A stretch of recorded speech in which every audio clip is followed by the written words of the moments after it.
Hello and welcome. Today, I'm going to whisper to you about the great philosophers of ancient Greece. We'll embark on a journey through time to explore the lives, teachings, and legacies of three of the most influential thinkers in human history: Socrates, Plato, and Aristotle. So, get comfortable, close your eyes, and let your mind drift back to a world where philosophy and reason shape the course of civilization. Our story begins in ancient Athens, a city that was not only the heart of Greek culture but also a hub for new ideas, art, and debate. It was here, in the bustling agora, surrounded by temples, statues, and the sounds of daily life, that Socrates, the first of our three great philosophers, walked among the people. Socrates, with his humble demeanor and probing questions, challenged the citizens of Athens to think deeply, to question their beliefs, and to seek the truth. He was a philosopher who believed that wisdom came not from knowledge alone, but from understanding one's ignorance. From the teachings of Socrates, we move to his most famous student, Plato. Plato carried forward his teacher's legacy but expanded it, building a comprehensive system of thought that explored politics, ethics, and the nature of reality itself. Plato founded the Academy, the first institution of higher learning in the Western world, where he taught and developed his ideas for decades. Plato's writings, especially his dialogues featuring Socrates, have become the cornerstone of Western philosophy. Finally, we will explore the life and work of Plato's student, Aristotle. Unlike his predecessors, Aristotle's approach was more empirical and practical. He delved into fields such as biology, ethics, politics, and logic, laying the groundwork for scientific inquiry. Aristotle's school, the Lyceum, became a center for research and education, influencing generations of thinkers and shaping the intellectual foundations of the ancient world. These three philosophers, Socrates, Plato, and Aristotle, transformed not only their own time but also the centuries that followed. They set the stage for Western thought, and their teachings still resonate with us today. As we move forward, we'll dive deeper into each of their lives, uncovering the secrets of their philosophies and the lasting impact they have left on the world. So, relax and join me as we begin our journey through the minds of the greatest philosophers of ancient Greece. The early life of Socrates, the philosopher's origins. Socrates, one of the most influential figures in Western philosophy, was born in Athens around 470 BCE. His early life and origins set the stage for his later development as a philosopher who would challenge and inspire generations. Socrates was born into a modest family. His father, Socrates, was a stonemason, and his mother, Phinerete, was a midwife. This humble beginning played a role in shaping Socrates' character and philosophy, as he valued simplicity and humility throughout his life. Growing up in Athens, a city that was the intellectual and cultural hub of ancient Greece, Socrates was exposed to diverse ideas, art, and political thought from an early age. Little is known about Socrates' early education, but it is believed that he received a basic Athenian education typical of young boys of his social standing. This would have included training in gymnastics, music, and reading, skills that were considered essential for a well-rounded citizen in Athens. However, unlike the future philosophers Plato and Aristotle, Socrates did not come from an aristocratic family and did not have access to the same level of formal education. Despite these limitations, Socrates displayed an insatiable curiosity and a talent for engaging with people through dialogue, even from a young age. Socrates' early adult life included a period of military service. He served as a hoplite, a heavily armed infantryman in the Athenian army. Socrates fought in several important battles, including the Battle of Potidaea, 432 BCE, the Battle of Delium, 424 BCE, and the Battle of Amphipolis, 422 BCE. His time as a soldier demonstrated his courage and physical endurance, traits that were noted by his fellow Athenians. Plato, one of his most famous students, would later recount Socrates' bravery in his writings, portraying him as a steadfast and unflinching warrior who remained calm under pressure. This aspect of Socrates' life was important in shaping his philosophical outlook, as he believed that true courage came from wisdom and the understanding of what was truly worth fearing. Following his military service, Socrates began to immerse himself more deeply in the intellectual and cultural life of Athens. He was not interested in material wealth or political power, a notable difference from many of his contemporaries. Instead, he chose a life of simplicity and focused on the pursuit of truth and virtue. Socrates often spent his days in the agora, the central marketplace of Athens, where he engaged with people from all walks of life, merchants, politicians, artists, and common citizens. It was here that he began to develop his distinctive method of dialogue, known as the Socratic method, which involved asking probing questions to challenge assumptions and encourage deeper thinking. Socrates did not write down any of his teachings. His philosophy was based on spoken word and interaction. This approach set him apart from other thinkers of his time, as he believed that true knowledge could only be attained through active engagement and dialogue. Socrates sought to understand the fundamental truths of life, such as justice, virtue, and the nature of the soul. His conversations often began with simple questions like what is courage, or what is justice, but quickly evolved into deeper philosophical inquiries that revealed the inconsistencies and contradictions in people's beliefs. Despite his unassuming lifestyle, Socrates gained a reputation as a wise man. The oracle at Delphi, a sacred site where people sought divine guidance, once declared that no man is wiser than Socrates. This proclamation perplexed Socrates, as he believed himself to be ignorant. However, it led him to embark on a mission to test the wisdom of others, especially those who claimed to have knowledge. Through his dialogues, Socrates discovered that many people, including the prominent figures of Athens, only had superficial knowledge. He concluded that true wisdom lay in recognizing one's ignorance, a lesson that would become central to his philosophy. Socrates' approach and his tendency to question the beliefs of others did not make him popular with everyone. While he had a circle of followers, including Plato, Xenophon, and other young Athenians who admired his way of thinking, he also attracted criticism from those in power. Socrates' probing questions often exposed the flaws and hypocrisies of the political and social elite, leading some to view him as a disruptive influence.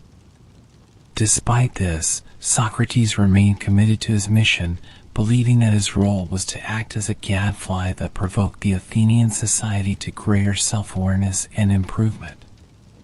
In this early period, Socrates' philosophy began to take shape, focusing on the pursuit of moral excellence and the importance of living an examined life. He believed that the unexamined life was not worth living and that self-reflection and critical questioning were essential for achieving true happiness and fulfillment. His dedication to these principles, even in the face of opposition, set the foundation for his later teachings and the philosophical legacy that he would leave behind. The early life of Socrates, marked by humble beginnings, military service, and a commitment to the pursuit of wisdom, provides the backdrop for his emergence as one of the greatest philosophers of all time. As we continue to explore his journey, we will delve deeper into the development of the Socratic method and how it became the cornerstone of his philosophical practice. The method of Socratic questioning, teaching through dialogue. Socrates' most significant contribution to philosophy was his method of questioning, now known as the Socratic method. This approach, based on dialogue and inquiry, became the foundation of Western philosophy and remains influential even today.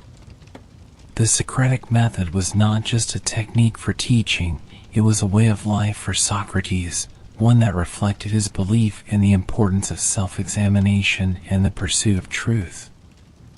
By engaging with his fellow Athenians through questioning, Socrates aimed to expose ignorance, challenge assumptions, and stimulate critical thinking. The Socratic method, or elenchus, involves a series of questions designed to test the consistency and validity of a person's beliefs. Socrates would often begin his dialogues with simple, seemingly straightforward questions, such as what is justice, or what is courage?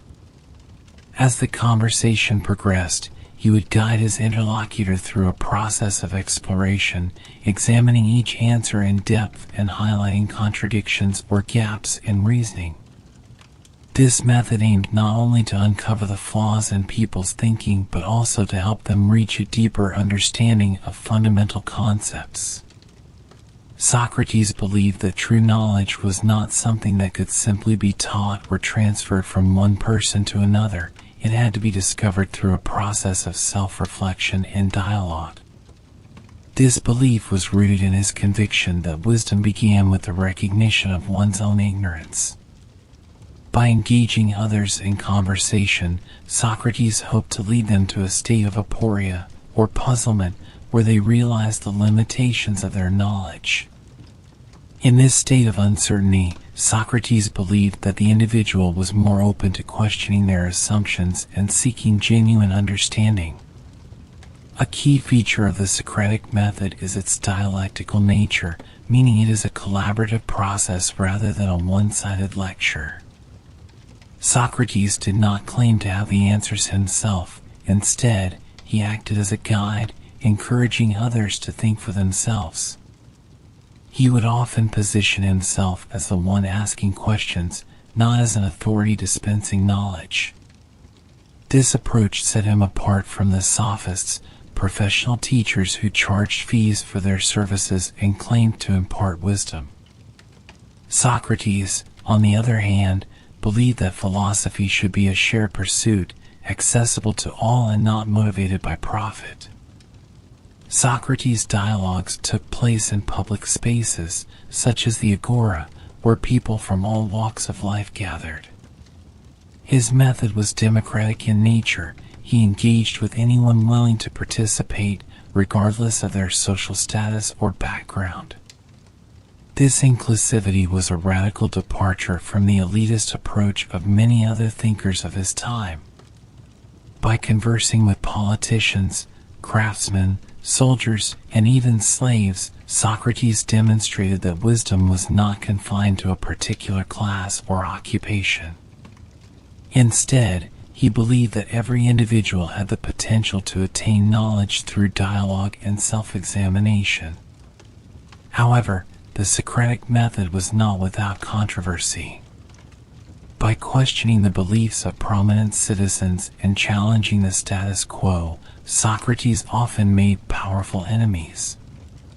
Many of those he engaged in dialogue were influential figures who held positions of power in Athenian society. Socrates' method of exposing ignorance and inconsistency did not always sit well with these individuals, as it highlighted their lack of true knowledge and undermined their authority. Despite the opposition he faced, Socrates continued to practice his method, believing that it was his duty to provoke Athenians to think critically and examine their lives. The Socratic method was not only a means of philosophical inquiry, but also a moral and ethical practice. Socrates believed that living a virtuous life required constant self-reflection and questioning of one's values and actions. For him, philosophy was not an abstract exercise, it was a way of achieving moral excellence.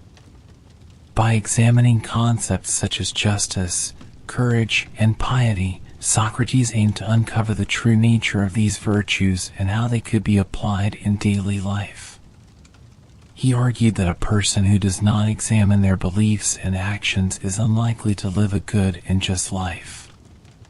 One of the most famous examples of the Socratic method in action is found in Plato's dialogue, Euthyphro. In this dialogue, Socrates engages with Euthyphro, a religious expert, on the topic of piety.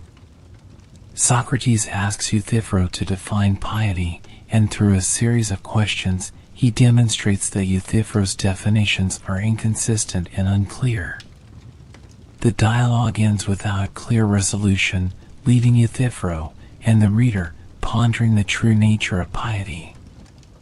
This lack of a definitive answer is characteristic of the Socratic method. It is not about providing a final solution, but rather about encouraging continuous inquiry and self-examination. Another well-known example is Plato's Apology, where Socrates defends himself against the charges of corrupting the youth and impiety. In his defense, Socrates uses his method of questioning to expose the inconsistencies in his accuser's arguments. He demonstrates that his mission to question and engage others is a service to the city, likening himself to a gadfly that provokes the Athenian state to greater awareness. Socrates argues that his method is essential for the moral and intellectual improvement of Athens, even if it is uncomfortable or confrontational. Despite its confrontational nature, the Socratic method was ultimately aimed at achieving a positive outcome. Socrates believed that by helping others recognize their ignorance, he was opening the door to the possibility of real knowledge. This process was not about humiliating or belittling his interlocutors, but about guiding them to a deeper understanding of themselves and the world. Socrates saw himself as a midwife of ideas, assisting others in giving birth to their own understanding. This metaphor, borrowed from his mother's profession, highlighted his role as a facilitator rather than a teacher in the traditional sense. The impact of the Socratic method extended far beyond Socrates' lifetime. His student, Plato, preserved many of Socrates' dialogues, ensuring that his method and teachings were passed down to future generations. The Socratic method became a cornerstone of Plato's philosophy, particularly in his dialogues where he continued to explore concepts such as justice, love, and the nature of reality through the same style of questioning. Plato's Academy, the first institution of higher learning in the Western world, taught students to engage in this method of inquiry, making it a central feature of philosophical education. The legacy of the Socratic method is evident in modern education and philosophy, where it is still used as a tool for critical thinking and analysis. The method's emphasis on dialogue, questioning, and self-reflection has influenced fields such as law, ethics, and science.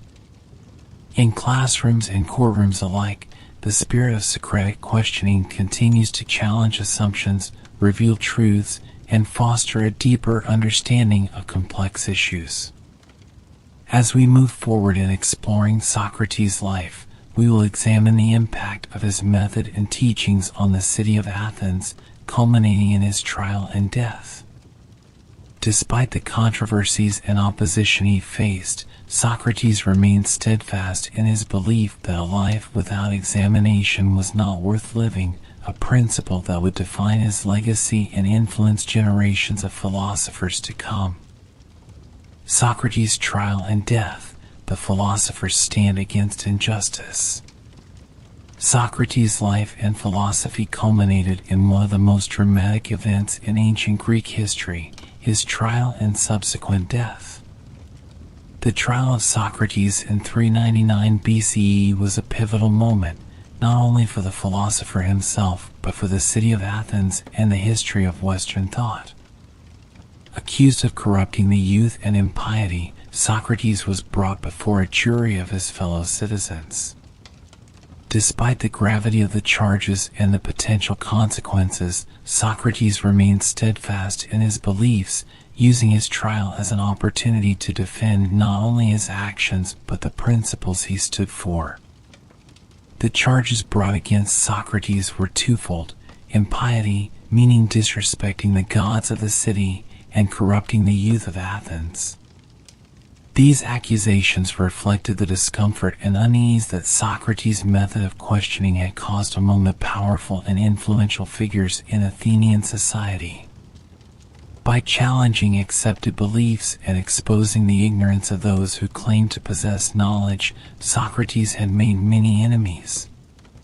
His habit of questioning authority and encouraging young Athenians to think critically was perceived as a threat to the social and political order. The trial took place in a public setting where Socrates was allowed to present his defense, which is famously recorded by Plato in his dialogue, The Apology. Socrates approached the trial with the same openness and fearlessness that characterized his philosophy. He refused to beg for mercy or appeal to the emotions of the jury, as was customary in Athenian trials.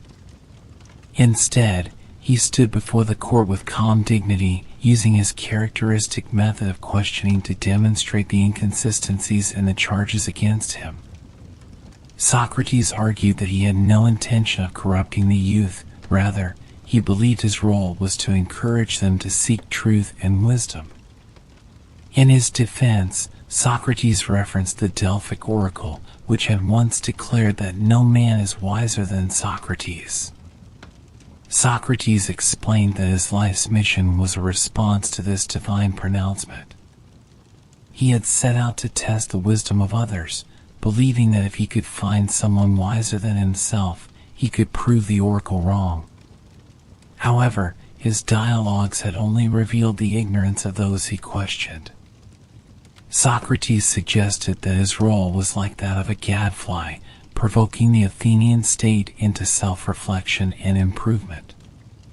He argued that, rather than harming the city, he was providing a valuable service by challenging its citizens to think critically and examine their lives. Socrates' defense, however, did not sway the jury. Many of the jurors were likely influenced by the broader political and social context of Athens at the time. The trial took place during a period of instability and uncertainty for the city. In the years leading up to the trial, Athens had suffered a devastating defeat in the Peloponnesian War, and its democratic institutions were weakened. The city had also experienced a brief period of tyranny under the 30 tyrants who were overthrown only a few years before Socrates' trial. During this turbulent period, Socrates had associated with some of the individuals involved with the oligarchic regime, including Critias, one of the leaders of the 30 tyrants, and Alcibiades, a controversial figure in Athenian politics. Although Socrates himself was not directly involved in these political events, his connections to influential and unpopular figures may have contributed to the perception that he was a danger to the state. The charges of impiety also resonated with Athenians who believed that Socrates' questioning of the gods and his unconventional views on religion undermined traditional values. The atmosphere of suspicion and fear in post-war Athens likely influenced the jury's decision to convict Socrates, as they sought to reassert control and stability. Despite the conviction, Socrates remained defiant. When it came time for the jury to decide his punishment, Socrates was given the opportunity to propose an alternative to the death penalty. In typical Socratic fashion, he initially suggested that he should be rewarded for his services to the city, even proposing that he be granted free meals for life in the Prytaneum, an honor usually reserved for Olympic champions and heroes. This suggestion, while made somewhat playfully, was also serious, Socrates genuinely believed that his role as a philosopher was of great value to Athens and that he should be recognized rather than punished. However, recognizing that the jury would not accept such a proposal, Socrates then offered a more realistic alternative, a fine. He suggested a modest sum, which was later increased when his friends, including Plato, offered to contribute to the amount. Despite this, the jury was not persuaded, and they sentenced him to death by a significant majority.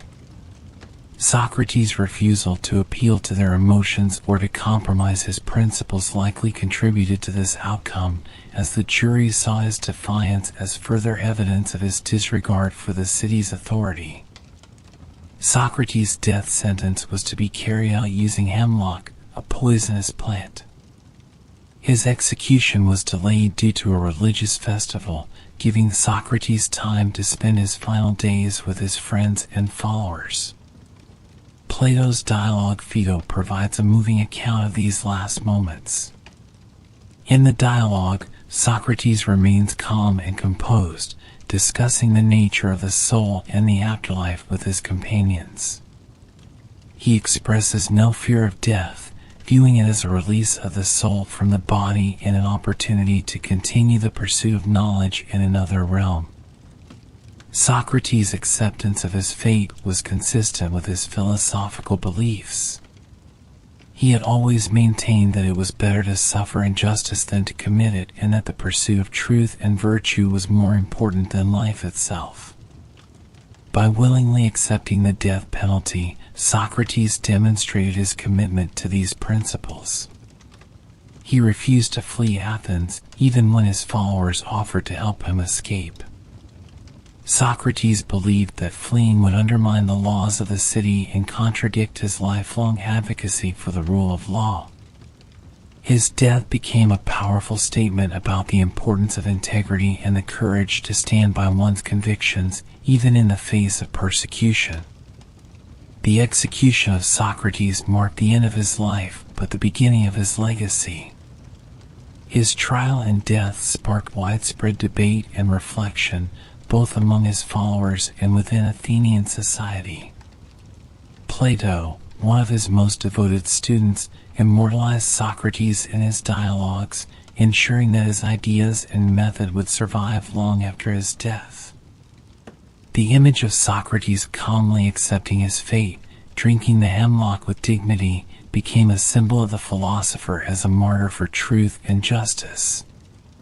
Socrates' willingness to die for his beliefs inspired generations of thinkers, shaping the philosophical tradition that followed. His example demonstrated that philosophy was not merely an abstract pursuit, but a way of living that demanded moral courage and a commitment to truth. The legacy of his trial and death continues to be a powerful reminder of the importance of intellectual freedom and the value of questioning authority in the pursuit of a just society. As we move forward in our exploration of ancient Greek philosophy, we will delve into the life of Plato, Socrates' most famous student, who carried forward his teacher's ideas and expanded them into a comprehensive philosophical system that would shape the course of Western thought. Plato's early life and the influence of Socrates.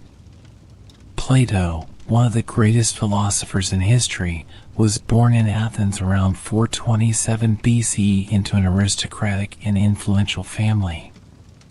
His birth name was Aristotle, but he later became known as Plato, a nickname that likely referred to his broad shoulders. Plato's early life and education laid the groundwork for his future as a philosopher, and his relationship with Socrates profoundly influenced his ideas and writings. This section explores Plato's upbringing, his encounter with Socrates, and how the teachings of his mentor shaped his philosophical journey. Growing up in a prominent family, Plato had access to the best education available in Athens. His family was well connected politically. His father, Aristotle, was believed to be descended from the early kings of Athens, and his mother, Pyrrhiction, was related to the great Athenian statesman Solon. These connections placed Plato in an environment where he was exposed to politics, intellectual debates, and the culture of his city from a young age. He received training in grammar, music, gymnastics, and poetry, skills considered essential for a young aristocrat. Plato also studied under some of the most respected teachers of the time, gaining a broad knowledge of mathematics, philosophy, and the arts. Despite his privileged upbringing, Plato was not content with the traditional education and values of his social class. In his youth, he was drawn to the teachings of Socrates, whose unconventional approach to philosophy challenged the norms of Athenian society. Plato became one of Socrates' most devoted followers, joining the group of young men who gathered around the philosopher in the agora.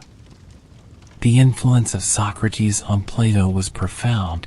It not only shaped his intellectual development but also led him to reject a career in politics, despite his family's expectations.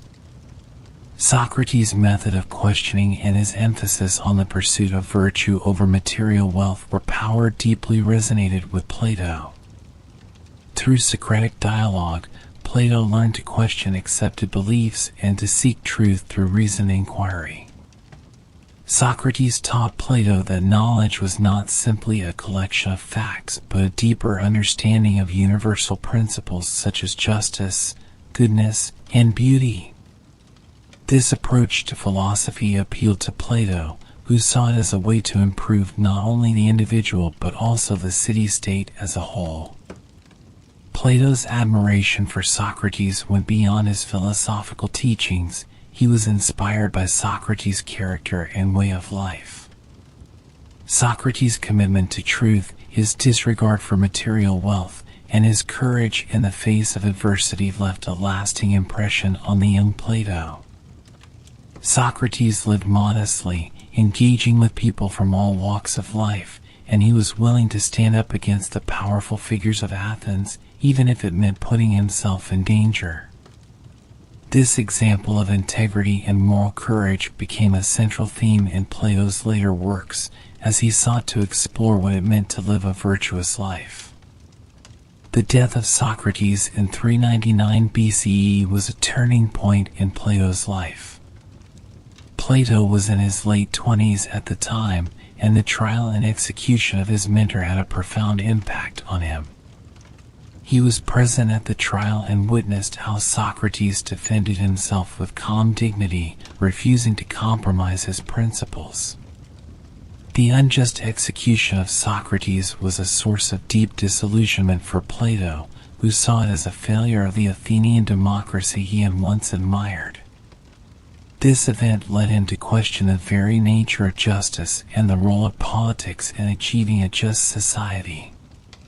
In the years that followed, Plato began to distance himself from the political sphere, choosing instead to focus on philosophy as a means of understanding and improving the world. After Socrates' death, Plato left Athens, traveling across the Mediterranean in search of knowledge. He visited Megara, where he studied with the philosopher Euclid of Megara, a fellow disciple of Socrates. Plato also traveled to Egypt, where he was exposed to ancient knowledge and the mathematical and astronomical wisdom of the Egyptians.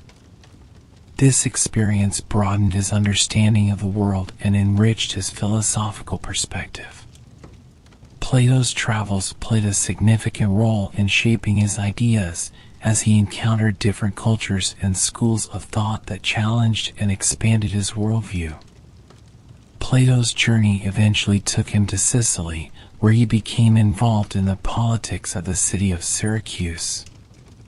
In Syracuse, Plato sought to put his philosophical ideals into practice by advising the ruling Dionysius I and later his successor, Dionysius II. Plato hoped to implement his vision of a philosopher king, a ruler guided by wisdom and reason rather than personal ambition or power. However, his attempts to influence the political system were unsuccessful, as he faced resistance from those who were unwilling to accept his ideas. This experience reinforced Plato's belief that true political reform could only occur if rulers were educated in philosophy from an early age. After his travels, Plato returned to Athens and founded the Academy around 387 BCE, an institution that would become one of the most important centers of learning in the ancient world. The Academy was not just a school, it was a place where Plato could explore his ideas about philosophy, politics, and education with like-minded individuals. Plato modeled the Academy on the philosophical community he had experienced with Socrates, emphasizing the importance of dialogue and the search for truth. At the Academy, Plato taught a new generation of philosophers, including Aristotle, who would go on to become one of the most influential thinkers in history.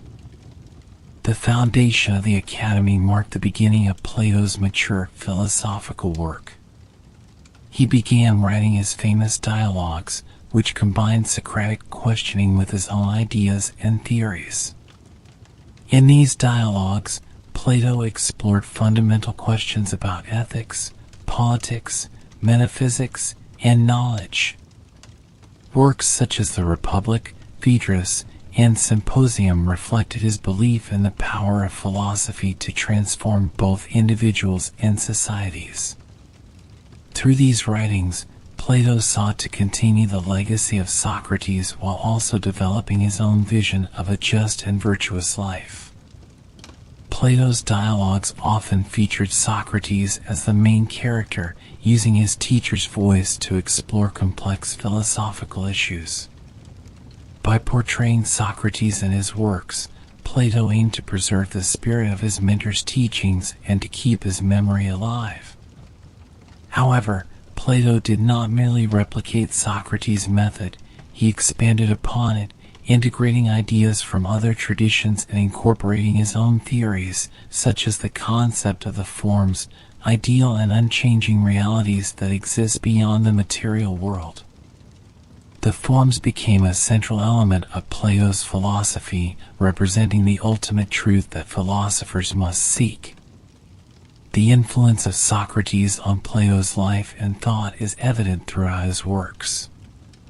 Plato's commitment to the Socratic principles of questioning, dialogue, and the pursuit of virtue shaped the direction of his philosophy and his vision for the Academy.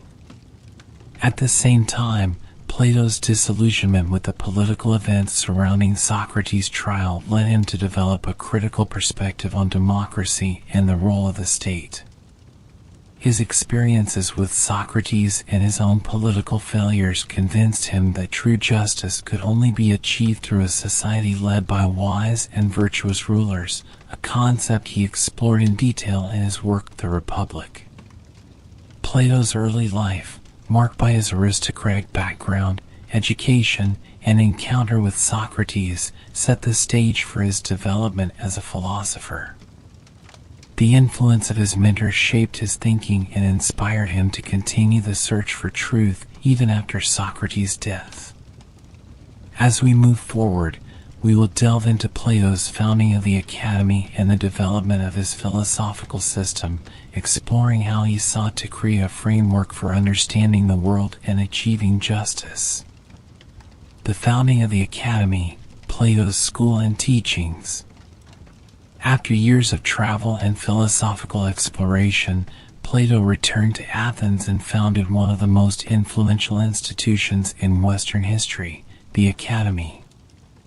Established around 387 BCE, the Academy became a beacon of learning and a hub for intellectuals and philosophers from across the Greek world.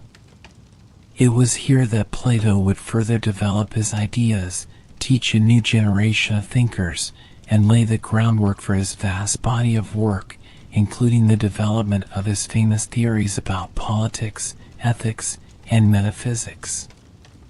The Academy was named after the legendary Greek hero Academos, whose sacred grove was located on the site where Plato established his school. The choice of this location was significant, as it was not only a place steeped in myth but also a peaceful, natural setting conducive to reflection and intellectual exchange. Plato envisioned the academy as more than just a school. It was a community where scholars could come together to explore and debate ideas in a collaborative and open environment. This model was inspired by his time with Socrates, who had taught him the value of dialogue and questioning as tools for discovering truth. The founding of the academy marked a turning point in Plato's life and philosophy. Having experienced the political turmoil of Athens and the unjust execution of his mentor, Socrates, Plato sought to create a space where philosophy could thrive free from the corruption and influence of politics. The academy was designed as a refuge for critical thinkers, a place where the pursuit of wisdom and virtue was paramount. Plato's goal was to cultivate a generation of philosopher rulers who would be capable of governing justly and wisely, an idea he elaborated upon in his famous dialogue, The Republic. The curriculum at the academy was diverse and comprehensive, covering subjects such as philosophy, mathematics, astronomy, music, and ethics. Plato believed that a well-rounded education was essential for developing the mind and character of future leaders. Mathematics, in particular, was a central component of the academy's teachings. Plato saw mathematics as a pathway to understanding the eternal truths of the universe and a means of training the mind to think logically and abstractly. He famously inscribed over the entrance of the academy, "Let no one ignorant of geometry enter here," underscoring his belief that knowledge of mathematics was a prerequisite for engaging with deeper philosophical questions.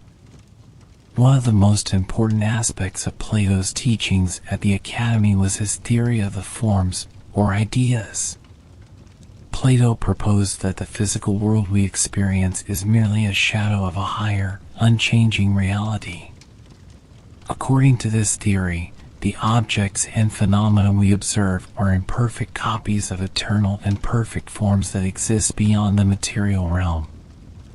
For example, while there are many different chairs in the physical world, they are all imperfect representations of the single, perfect form of a chair that exists in the realm of the forms.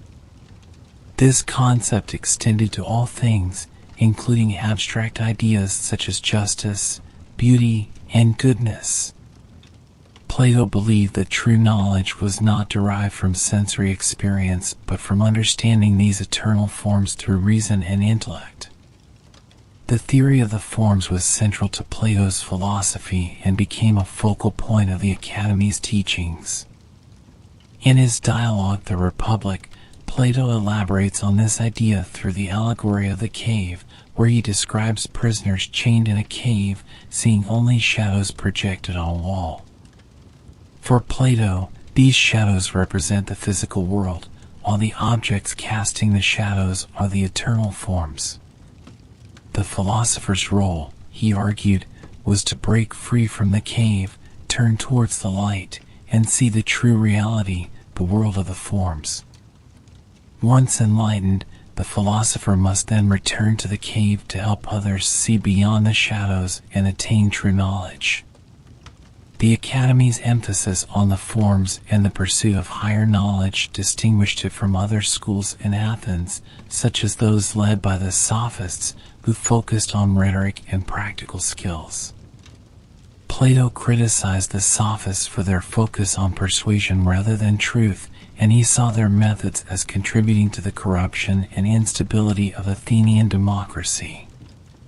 At the academy, Plato aimed to cultivate students who would not only be skilled thinkers, but also virtuous leaders who could apply philosophical principles to create a just society. The structure of the academy was informal compared to modern educational institutions. It did not have a fixed curriculum or a rigid hierarchy.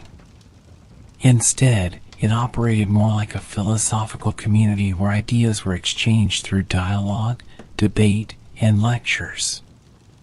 Plato himself was deeply involved in these discussions, often leading dialogues and challenging his students with questions, much like Socrates had done.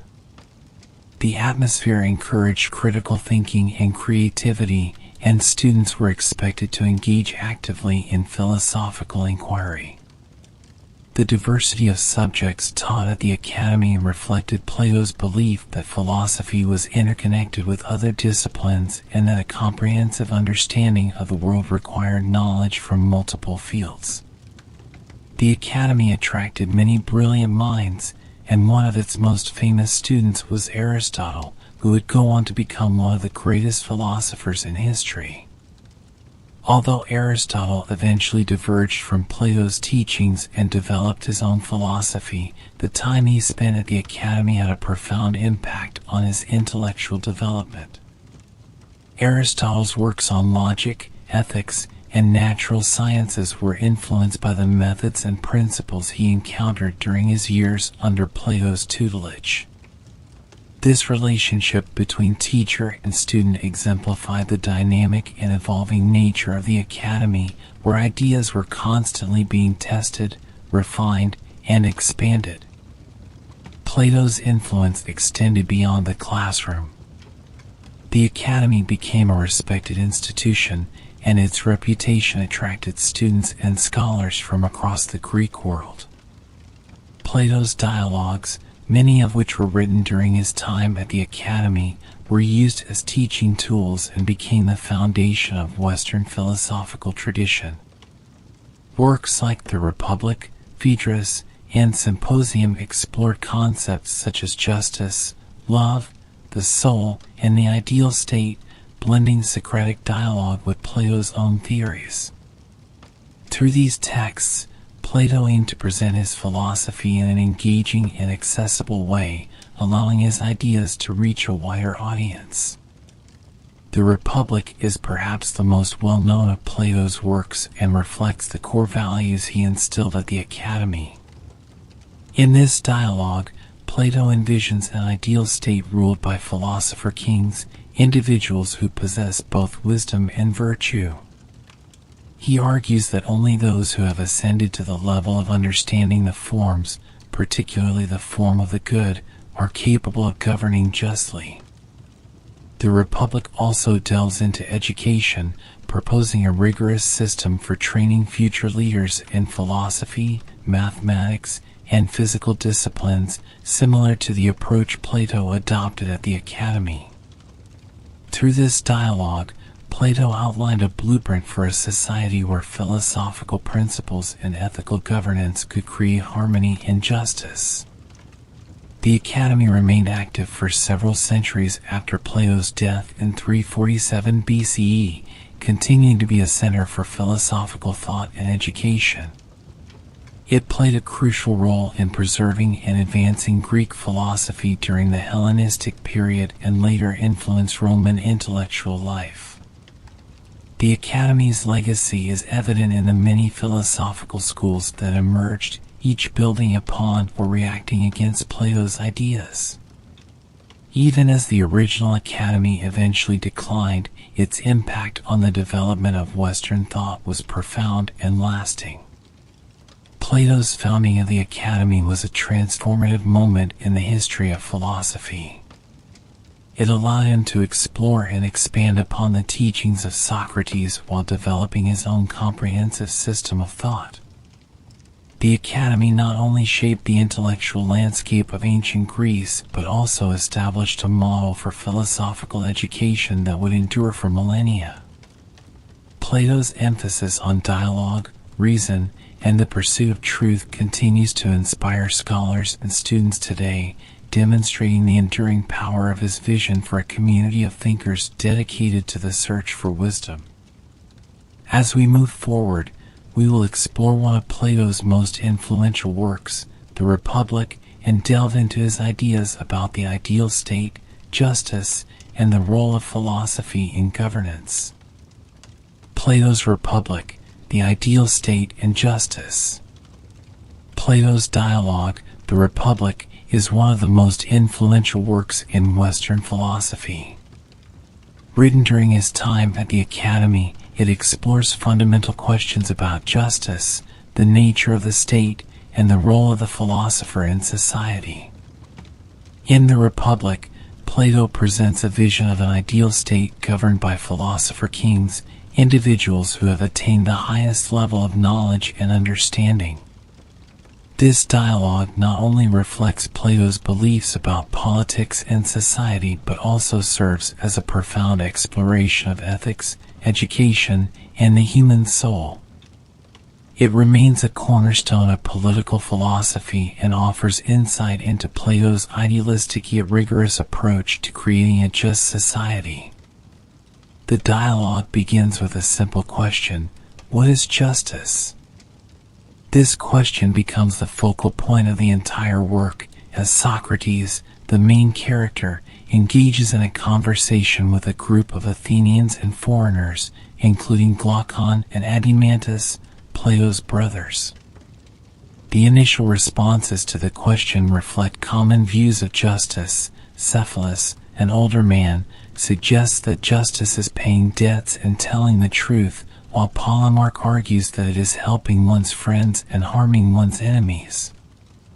However, Socrates challenges these definitions, demonstrating through questioning that they are superficial and insufficient.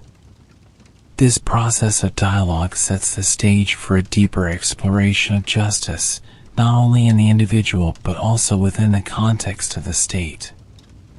To uncover the true nature of justice, Socrates proposes examining it on a larger scale within the structure of an ideal state. Plato uses this approach as a way to explore how justice can be understood and applied in society, suggesting that by understanding justice in the state, one might also comprehend justice in the individual.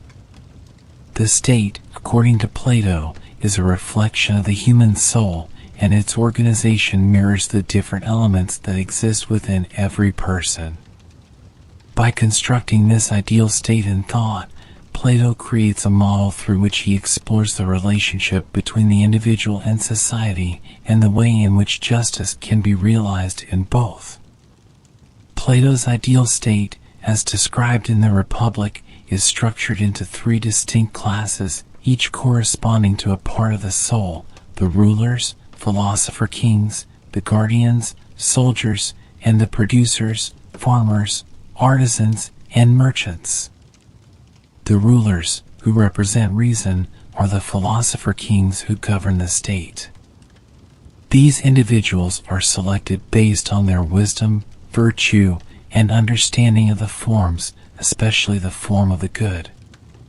Plato argues that only those who have achieved a deep understanding of reality and truth through philosophy are fit to rule, as they possess the knowledge required to make decisions that are in the best interest of the state.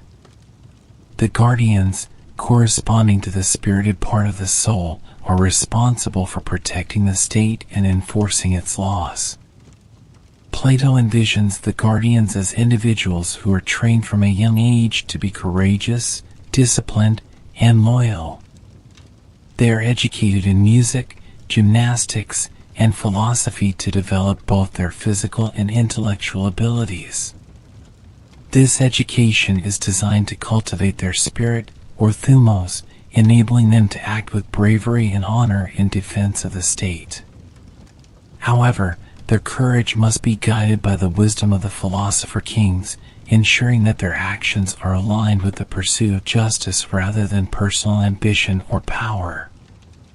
The producers, who represent the appetitive part of the soul, are the majority of the population and are responsible for providing the material needs of the state, such as food, clothing, and shelter. Plato emphasizes that the producers should focus on their respective crafts and roles, allowing the rulers and guardians to concentrate on governance and protection. He believes that when each class fulfills its proper function and works in harmony with the others, the state achieves a balanced and just order. This division of labor reflects Plato's view that justice is about each part of society and each part of the soul performing its appropriate role without interference. Central to the functioning of Plato's ideal state is the education of the ruling class. In the Republic, Plato outlines a rigorous educational system designed to identify and cultivate future philosopher kings. This system includes training in music, gymnastics, mathematics, and ultimately philosophy, with the goal of shaping individuals who are physically and intellectually capable of ruling wisely. Education is a lifelong process, and only those who excel at every stage are allowed to progress. Plato's emphasis on education reflects his belief that knowledge and virtue are interconnected and that the pursuit of truth is essential for good governance. The highest stage of education in Plato's system is the study of the forms, particularly the form of the good. Plato argues that understanding the form of the good is the ultimate goal of the philosopher, as it is the source of all other knowledge and virtue.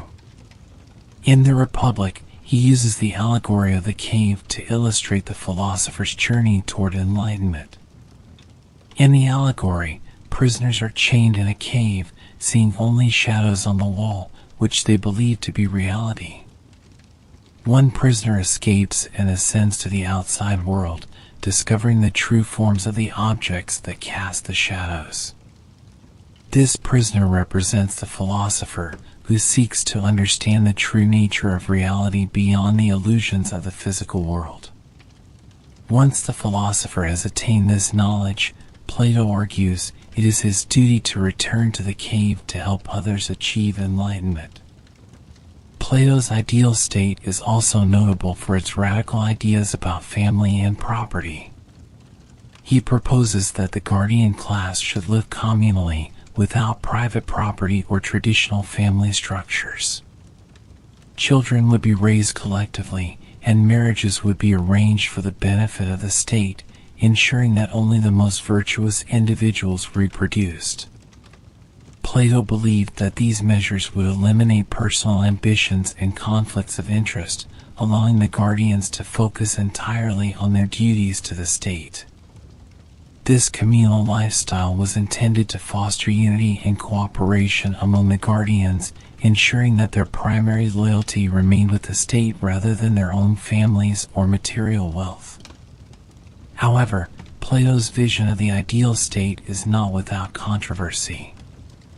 Critics have argued that his system is overly rigid and authoritarian, as it requires strict control over education, reproduction, and property. By prioritizing the needs of the state over individual freedom, Plato's Republic challenges modern notions of democracy and human rights. Yet, for Plato, these measures were necessary to achieve a just and stable society, free from the corruption and chaos he observed in Athens. His experiences with the Athenian democracy, particularly the execution of Socrates, influenced his belief that only a society led by philosopher kings could ensure justice and harmony. The Republic also delves into the concept of the tripartite soul, which mirrors the three classes of the state. Plato suggests that the human soul is composed of three parts: reason, spirit, and appetite. Just as the ideal state is governed by philosopher kings, the soul must be guided by reason to achieve harmony. When the rational part of the soul governs the spirited and appetitive parts, the individual attains inner justice and balance. This connection between the individual soul and the state is central to Plato's philosophy, as he believes that a just society can only be achieved if its citizens are also just. The Republic remains a profound exploration of political philosophy, ethics, and psychology. Plato's vision of an ideal state and his analysis of justice continue to be studied and debated by scholars and philosophers. Although his model may seem utopian or impractical, the principles underlying it, such as the importance of virtue, education, and the pursuit of truth, remain relevant today. Plato's belief that philosophy should guide political life and that knowledge is essential for good governance has had a lasting impact on Western thought. As we move forward, we will explore the life and work of Plato's most famous student, Aristotle, who studied at the Academy and later developed his own philosophy. Aristotle's ideas, while influenced by Plato, would diverge significantly, offering a different perspective on ethics, politics, and the nature of reality. Aristotle's early life, the student of Plato.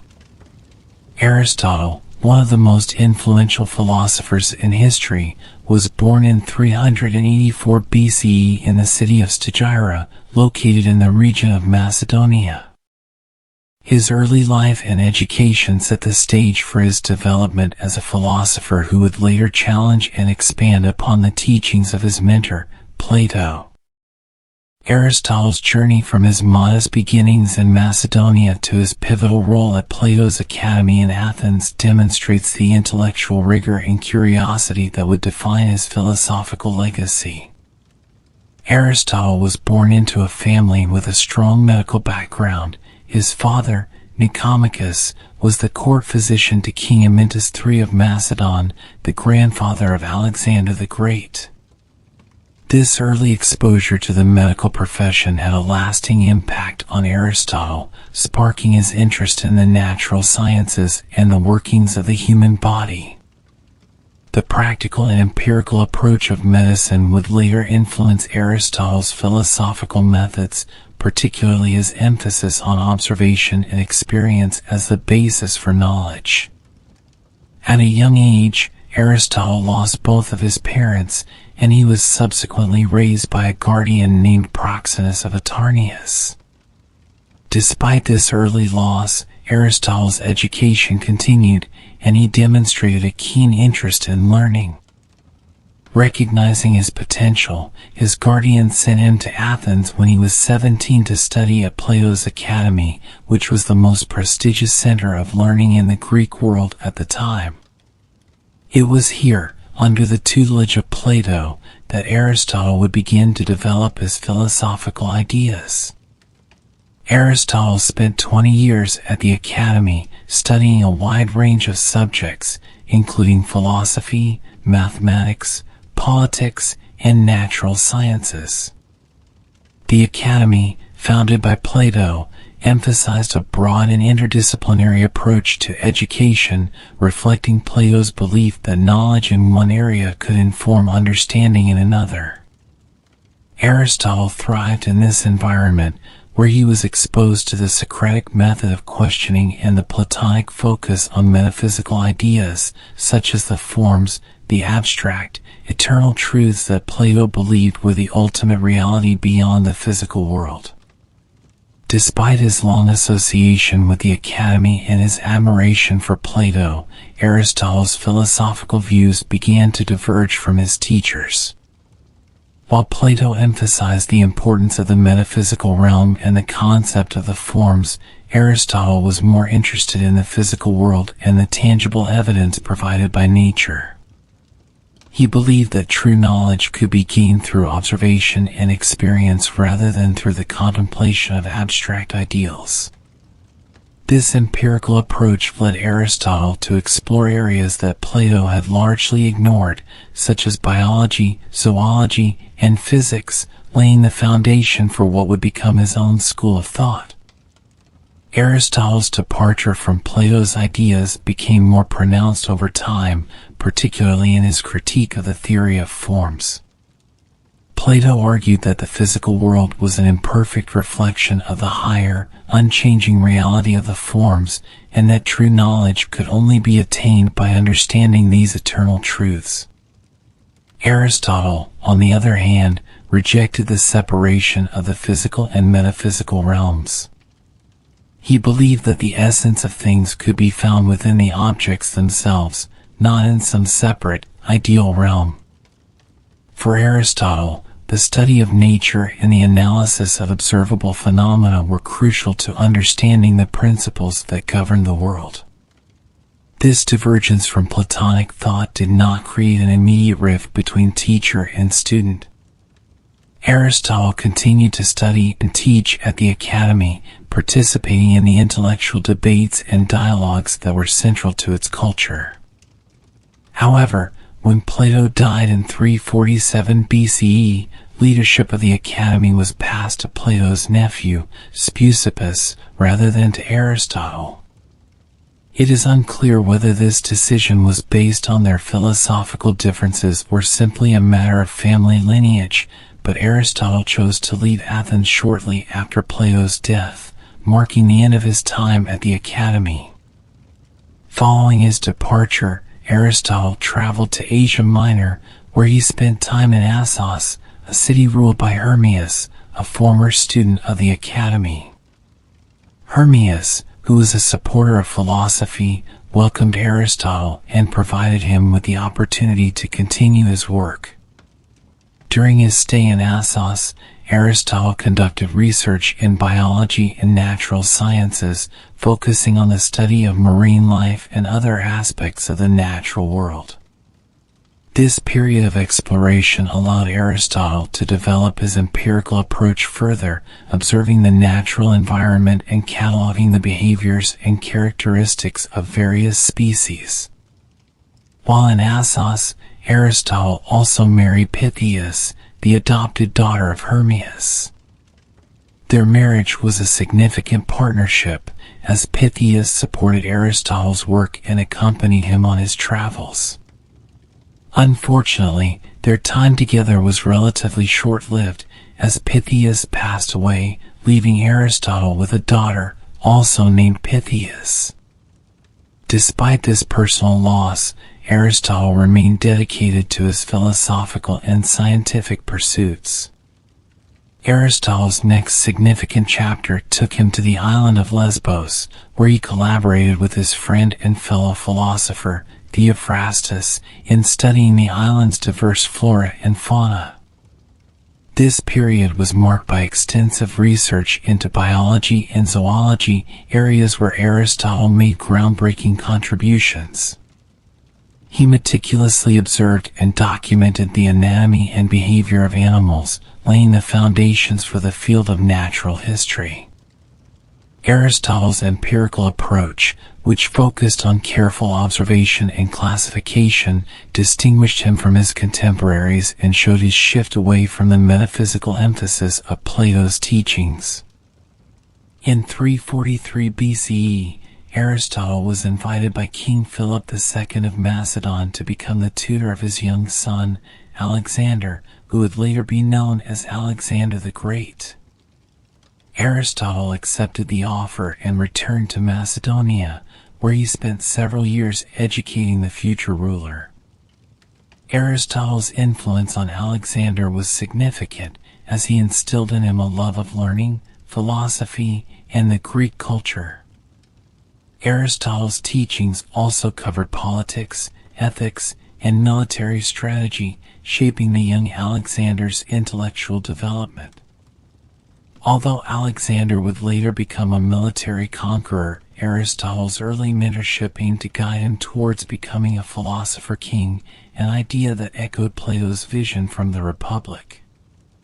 Aristotle's time in Macedonia was not only an opportunity to shape the future of a powerful leader, but also a chance for him to continue his research and writing. It was during this period that Aristotle began to organize and systematize his thoughts, developing a comprehensive approach to philosophy that encompassed ethics, politics, metaphysics, logic, and natural sciences. The connection with the Macedonian court provided Aristotle with the resources and stability needed to focus on his work, allowing him to prepare for the next phase of his philosophical career. In 335 BCE, after Alexander ascended to the throne, Aristotle returned to Athens and established his own school, the Lyceum. The Lyceum differed from Plato's academy in several ways, reflecting Aristotle's emphasis on empirical observation and practical knowledge. The school became a center for research and education, attracting students from across the Greek world. Aristotle's lectures at the Lyceum covered a wide range of topics, from logic and ethics to politics and natural sciences, demonstrating the breadth of his interests and the systematic nature of his philosophy. The Lyceum would become a rival to the Academy and an influential institution in its own right, shaping the intellectual landscape of ancient Greece. Aristotle's early life, marked by his education under Plato, his travels and research, and his role as a tutor to Alexander, laid the foundation for his later contributions to philosophy. While he respected and admired Plato, Aristotle's departure from his mentor's teachings set him on a path to develop his own comprehensive system of thought, one that would profoundly influence both ancient and modern philosophy. His belief in the importance of empirical observation, his emphasis on logic, and his systematic approach to knowledge would become hallmarks of his work, distinguishing him from Plato and shaping the course of Western thought. As we continue, we will explore the founding of the Lyceum and the development of Aristotle's ideas, focusing on how his emphasis on empirical observation and logical reasoning revolutionized philosophy and laid the groundwork for the sciences. The Lyceum and Aristotle's contributions to science and philosophy. After returning to Athens in 335 BCE, Aristotle established his own school, the Lyceum, marking a new chapter in his philosophical journey. Unlike Plato's Academy, which was primarily focused on metaphysics and abstract philosophy, the Lyceum became a hub for empirical research, logic, and the systematic study of the natural world. Aristotle's establishment of the Lyceum was not merely an academic endeavor. It represented a shift in philosophical approach and methodology that would have a lasting impact on both philosophy and science. The Lyceum was named after its location near the sanctuary of Apollo Lyceus. Aristotle and his students, known as the Peripatetics, from the Greek word peripatos, meaning walking around, engaged in discussions while walking through the colonnaded pathways of the school's grounds. This practice of walking and talking became a distinctive feature of the Lyceum, symbolizing Aristotle's emphasis on active learning and the importance of dialogue in the pursuit of knowledge. The school operated as both a center for education and a research institute, attracting scholars from across the Greek world who were interested in Aristotle's empirical and systematic approach to learning. Aristotle's focus at the Lyceum was broad and interdisciplinary. Unlike Plato, who concentrated on the realm of the forms and metaphysical ideas, Aristotle believed that true knowledge could only be attained through observation and experience. His philosophy was grounded in the empirical study of the natural world, and he sought to understand the underlying principles that governed everything from biology to ethics. At the Lyceum, Aristotle and his students conducted research in a wide variety of fields, including zoology, botany, physics, astronomy, ethics, politics, rhetoric, and logic. This comprehensive approach made the Lyceum an intellectual powerhouse and a precursor to modern research universities. One of Aristotle's most significant contributions at the Lyceum was his development of logic, which he considered the foundation for all other knowledge. Aristotle's Organon, a collection of texts on logic, laid out a systematic method for reasoning that would become the basis for deductive reasoning in Western philosophy. He introduced concepts such as the syllogism, a form of logical argument that involves two premises leading to a conclusion. For example, in a syllogism, if the premise is all men are mortal and another premise is Socrates is a man, the conclusion would be Socrates is mortal. Aristotle's work on logic aimed to provide a universal method for analyzing and constructing arguments, ensuring that philosophical inquiry could be pursued with rigor and clarity. Aristotle's contributions to biology were also groundbreaking. At the Lyceum, he conducted extensive research into the natural world, studying and classifying hundreds of animal species.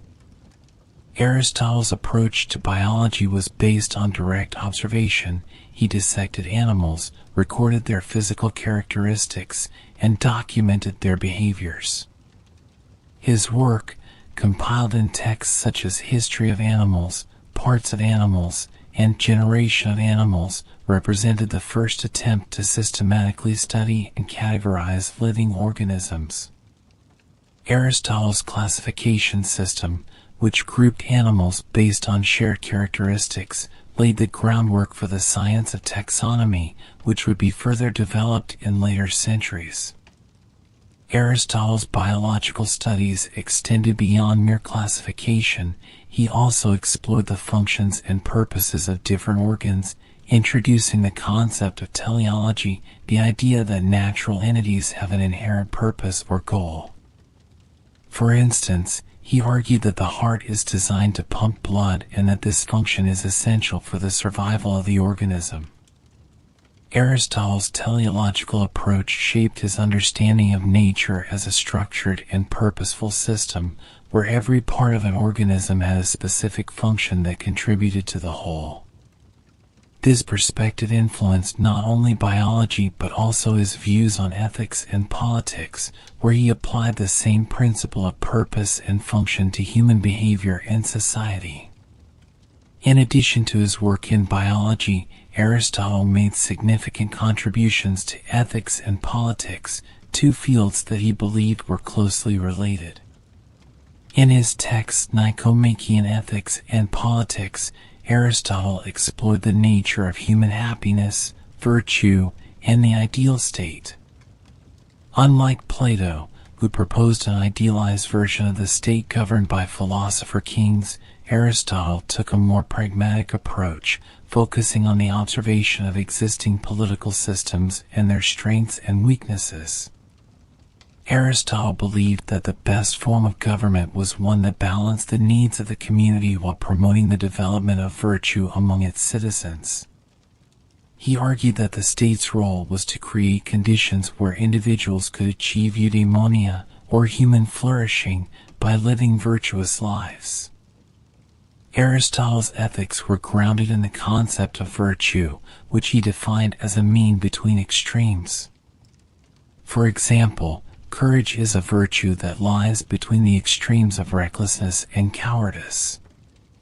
Aristotle believed that achieving virtue required practice and habituation. One becomes courageous not by nature, but by consistently acting in a courageous manner.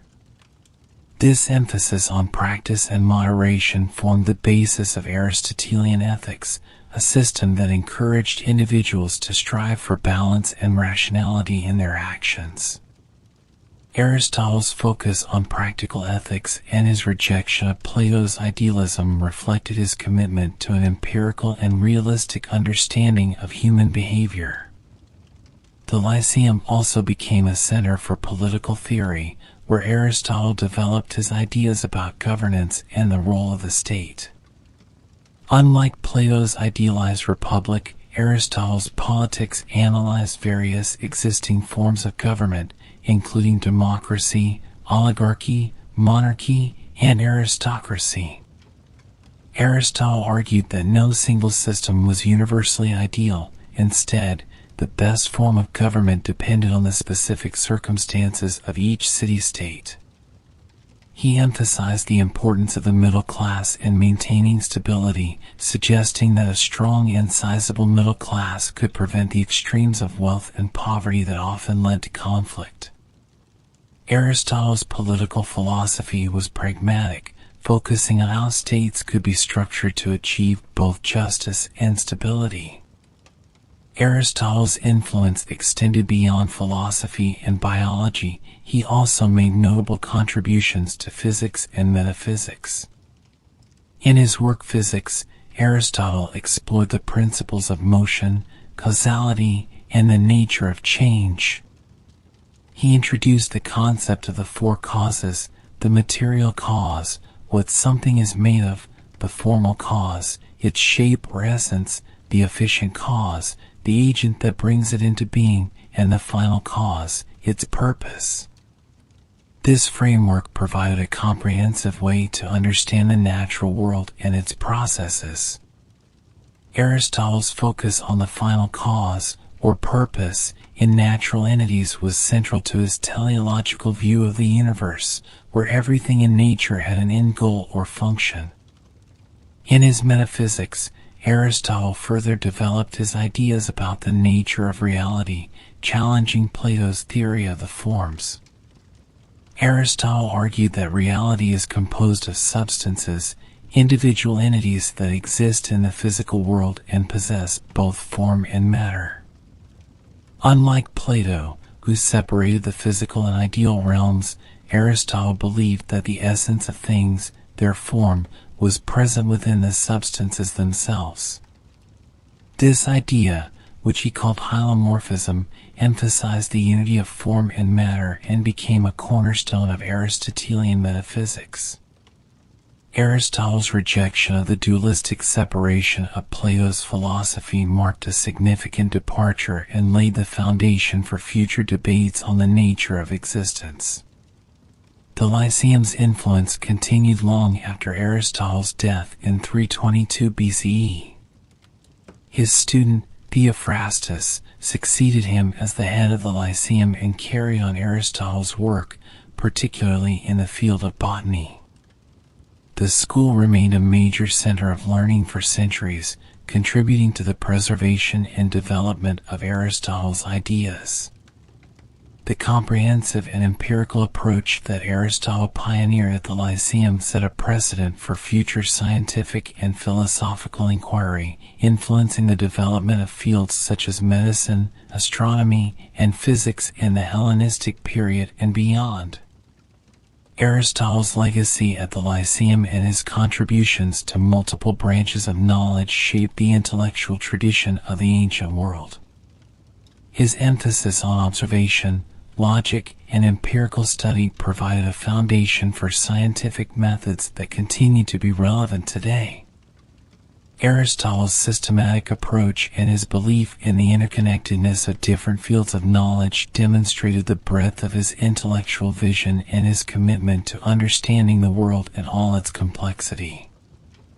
As we move forward, we will explore the differences between Aristotle's philosophy and that of his teacher, Plato, examining how their divergent views on reality, ethics, and politics shaped their respective schools and left a lasting impact on Western thought.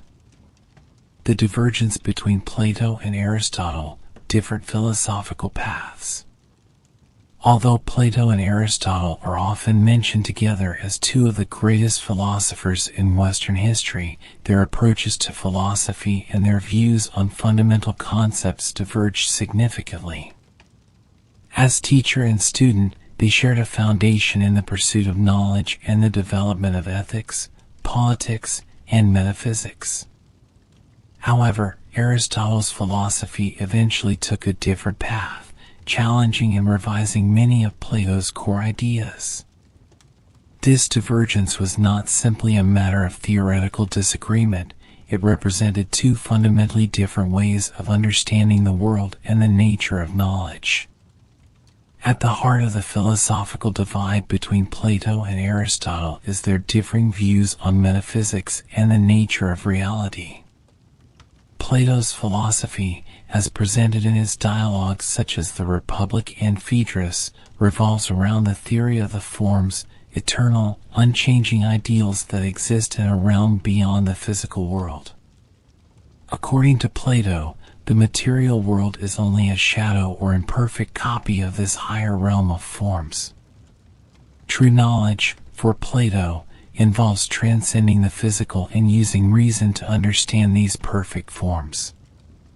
For instance, while there are many variations of justice in the world, Plato believed that there is one perfect form of justice that exists beyond the material realm and that philosophers must seek to understand it. Aristotle, on the other hand, rejected the notion of separate, ideal forms existing beyond the physical world. He argued that reality is composed of substances, which are individual entities that combine both form and matter. This concept, known as hylomorphism, suggests that the essence of a thing, its form, is not separate from its physical existence, its matter.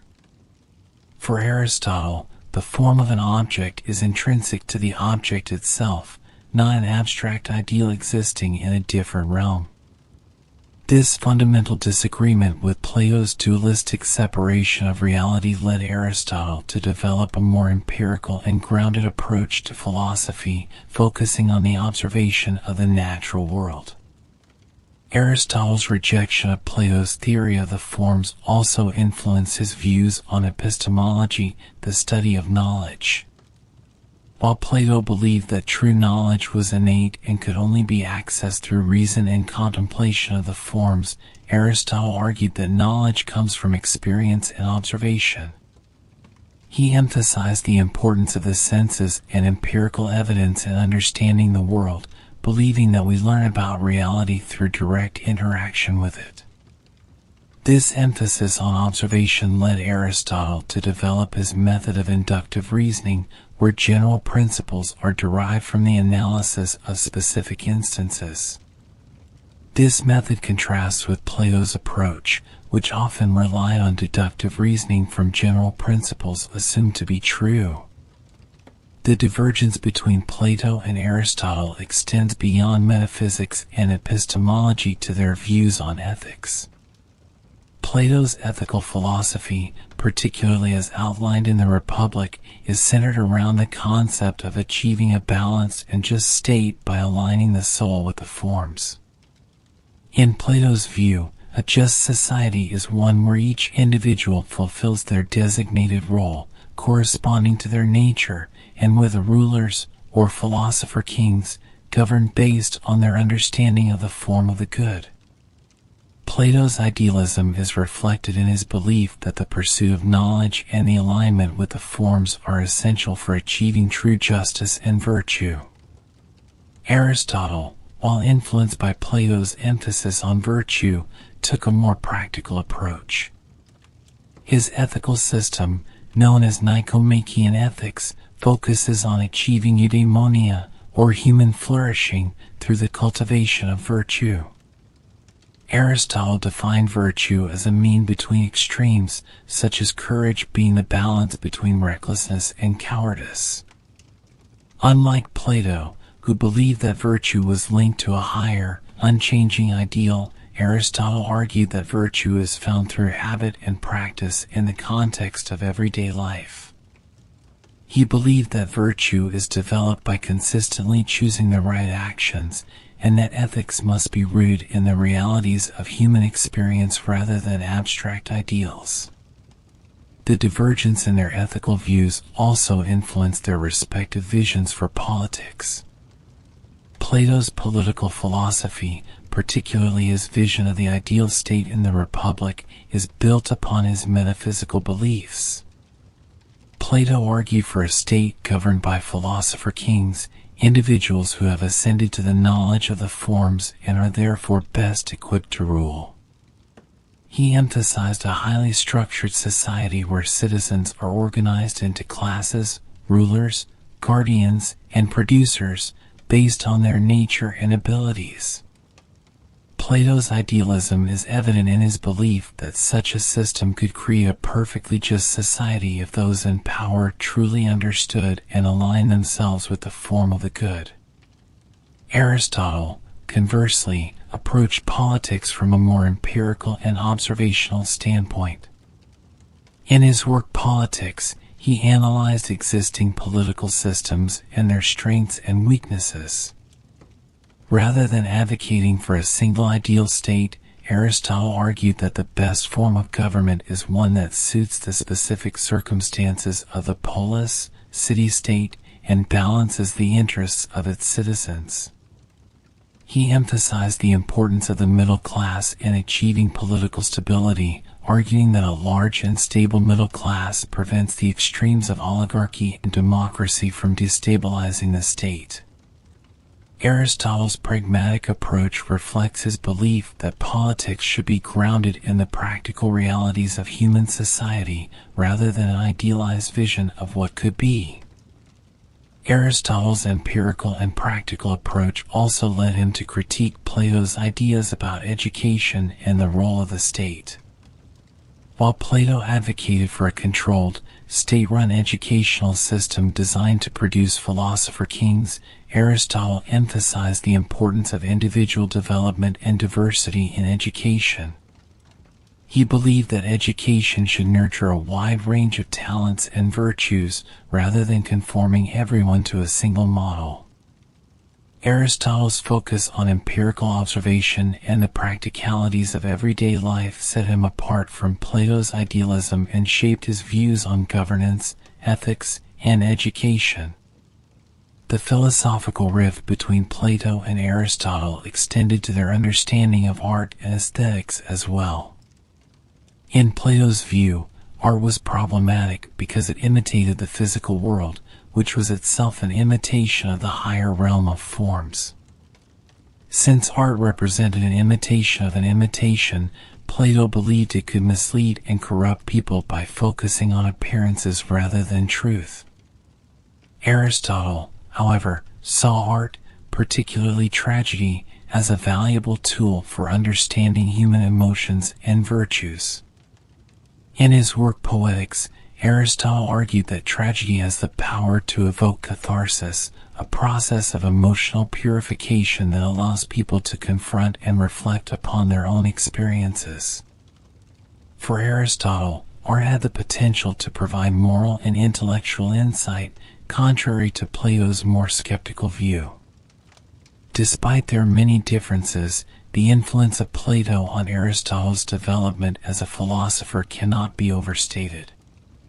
Aristotle's philosophy was, in many ways, a response to and a departure from Plato's ideas.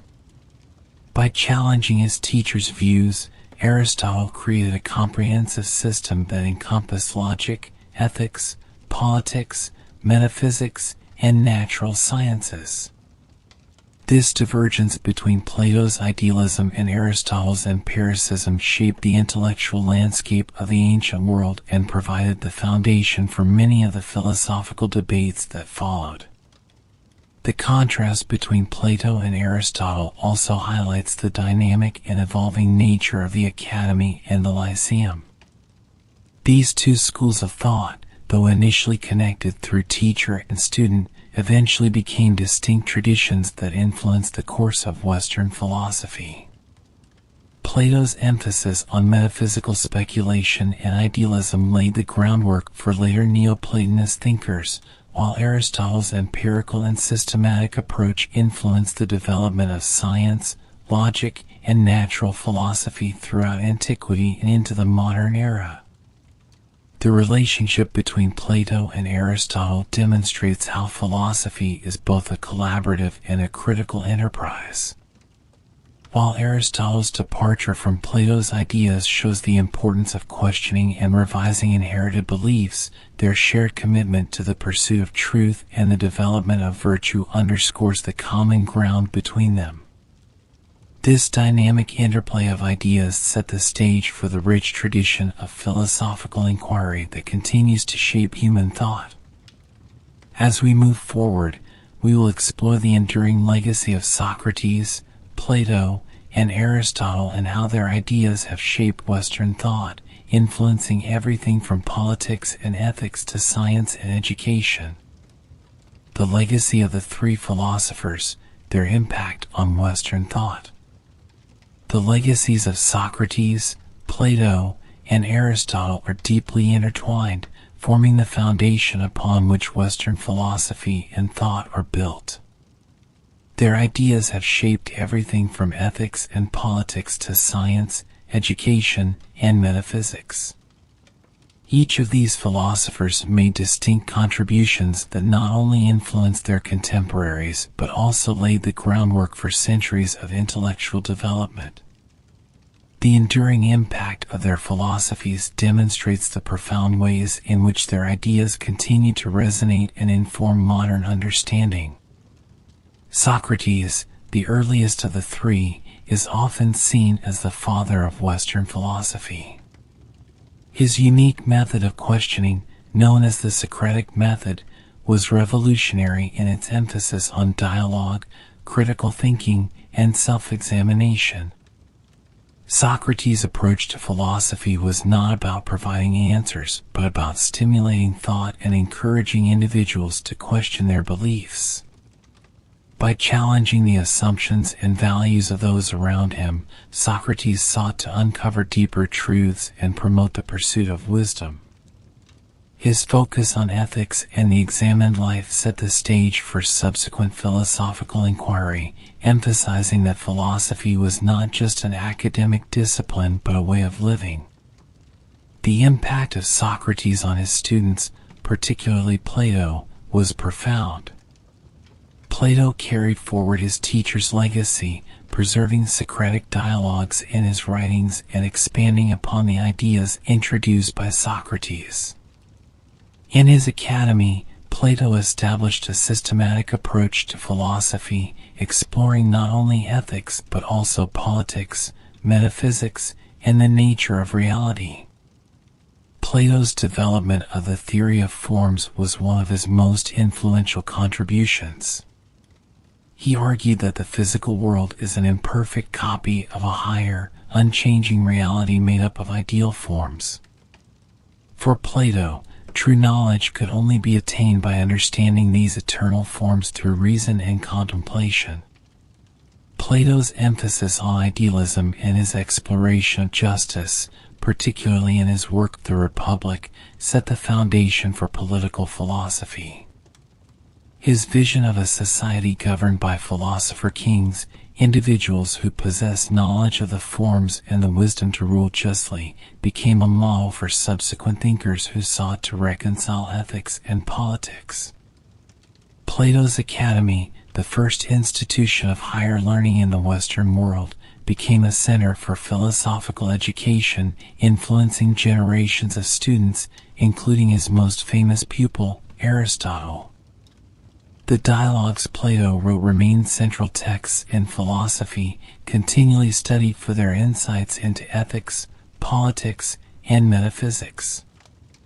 Aristotle, Plato's student, diverged significantly from his teacher's idealistic views, creating a comprehensive and empirical system of philosophy that covered a wide range of subjects, from biology and ethics to politics and logic.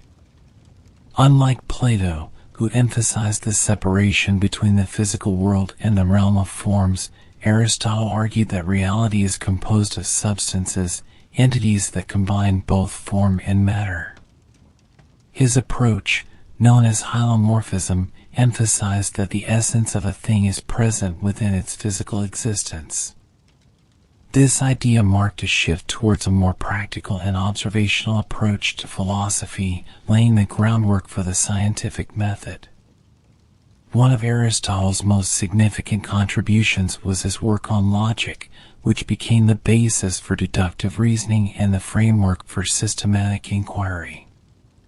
His texts, collectively known as the Organon, provided a set of tools for analyzing arguments and constructing logical conclusions. This system of logic dominated Western thought for centuries and was later adapted and refined by medieval and modern philosophers. Aristotle's emphasis on logic and observation influenced not only philosophy but also the development of sciences such as biology, physics, and astronomy, areas where he conducted extensive research and classification. In the fields of ethics and politics, Aristotle built upon and modified Plato's ideas, creating a more practical and realistic approach. In his Nicomachean Ethics, Aristotle introduced the concept of virtue as a mean between extremes, arguing that ethical behavior is achieved through finding a balance between deficiency and excess. For example, courage is the balance between recklessness and cowardice. This focus on moderation and habit emphasized that virtue is something cultivated through practice rather than a fixed state that could be attained through reason alone. Aristotle's ethical system influenced later thinkers, particularly in the development of virtue ethics, a major branch of moral philosophy. In politics, Aristotle analyzed various forms of government, evaluating their strengths and weaknesses. Unlike Plato's idealized vision of a state ruled by philosopher kings, Aristotle took a more empirical approach, examining existing political systems and the role of the middle class in maintaining stability. His pragmatic perspective on politics highlighted the importance of balancing different interests within the state, laying the foundation for later discussions on democracy, oligarchy, and monarchy. Aristotle's political philosophy, grounded in observation and experience, provided a counterpoint to Plato's idealism, showing how philosophy could be applied to real-world governance. The legacy of these three philosophers extends beyond their individual contributions. Their influence shaped the development of Hellenistic philosophy and later Roman and medieval thought. Plato's idealism laid the groundwork for the Neoplatonist movement, which integrated his ideas with religious and mystical elements, influencing Christian, Jewish, and Islamic philosophers such as Plotinus, Augustine, and Maimonides. The Neoplatonists adapted Plato's theory of the forms to fit their religious beliefs, emphasizing the idea of a higher, divine reality that could be accessed through reason and contemplation. Aristotle's work, on the other hand, became the basis for the scholastic tradition during the Middle Ages, particularly within the Christian context. Medieval philosophers such as Thomas Aquinas incorporated Aristotle's logic and metaphysics into Christian theology, using his empirical approach to reconcile faith and reason. Aristotle's influence extended beyond philosophy to the sciences, as his method of observation and classification became the foundation for later developments in biology, astronomy, and medicine during the Islamic Golden Age and the Renaissance. The revival of classical philosophy during the Renaissance was heavily influenced by the works of Plato and Aristotle. Humanist scholars translated and studied their texts, seeing in them the roots of rational thought and the pursuit of knowledge. This renewed interest in ancient philosophy helped to ignite the scientific revolution, as thinkers like Galileo and Newton built upon Aristotle's empirical methods while also challenging and refining them with new observations and mathematical models. The tension between Platonic idealism and Aristotelian empiricism continued to shape philosophical and scientific debates, illustrating the enduring relevance of their ideas. In modern times, the influence of Socrates, Plato, and Aristotle remains evident. The Socratic method is still used as a tool for critical thinking and dialogue in educational settings, from law schools to philosophy classrooms. Plato's exploration of justice and the nature of the ideal state continues to be a central theme in political philosophy, inspiring debates about the balance between ethics and governance. Aristotle's emphasis on empirical observation and logic is foundational to modern science and the scientific method, showing how his approach to knowledge has had a lasting impact. The legacy of these three philosophers demonstrates the power of philosophical inquiry to shape civilizations and to transcend time. By questioning assumptions, exploring the nature of reality, and seeking to understand the best ways to live and govern, Socrates, Plato, and Aristotle created a tradition of thought that has influenced everything from politics and ethics to science and education. Their ideas remind us that the pursuit of wisdom is not only a search for answers, but also a journey of self-exploration, one that continues to inspire and challenge individuals and societies alike.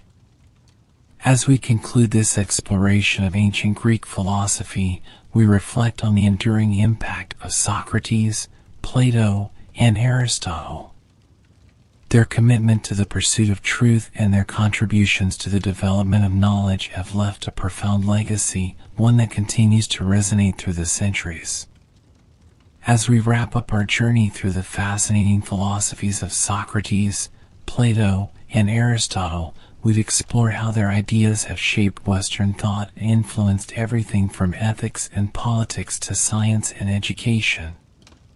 These three philosophers, with their unique perspectives and teachings, have left a legacy that continues to inspire and challenge us today. I hope this exploration has given you a deeper appreciation for their contributions and the power of philosophical inquiry. Thank you so much for joining me on this whispered journey into ancient Greek philosophy. If you enjoyed this video, please don't forget to like, subscribe, and hit the notification bell so you never miss another relaxing exploration of history. Your support means a lot, and it helps us continue bringing you more stories from the past. Take care, and until next time, sweet dreams.